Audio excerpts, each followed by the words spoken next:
Maayong adlaw sa aton nga tanan.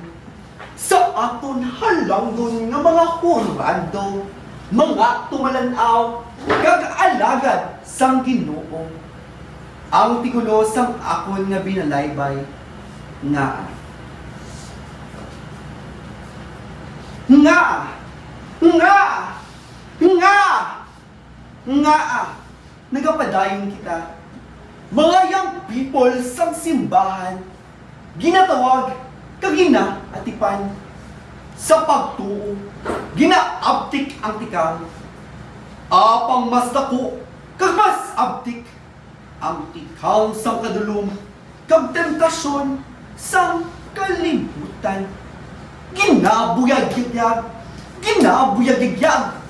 sa mga buluhaton, kay damo pa ang kalag nga dapat lamputon.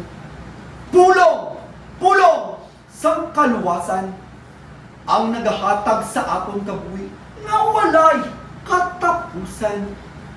Young people, bugtaw na, muglata ang mata, kag hindi na magpiyong pa.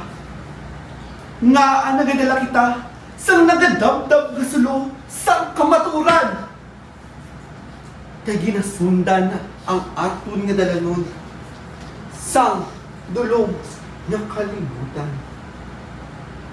Nga nagatambong kita sa sini nga pagtililipon, nagakanta kag nagakalipay sa huni sang ambahanon. Nga ang gugma ni Kristo among nagpabakod sa pagtuo, pagpangamuyo, kag pagsimba, nagadala sang padya nga hindi basta-basta. Nga ginatuytuyan ta sang isa kag isa sa pagtuo, sa pagpangandam, sa manugpatay nga espiritual nga kinabuhi sang tawo.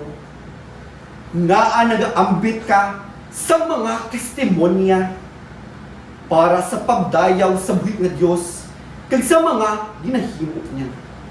Nga ginaapresyar ang kada pagbugtaw, nga ginapasalamatan ang pagtapos sang adlaw, nga matutom sa pag-alagad, nga magsugid pa para maluwas ang madamo pang kalag.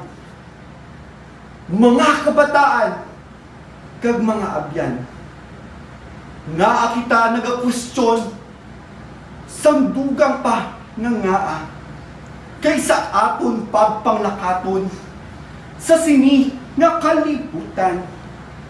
Nga kita abyan kag young people sang simbahan, magsandig kay Kristo nga walay katubtuban.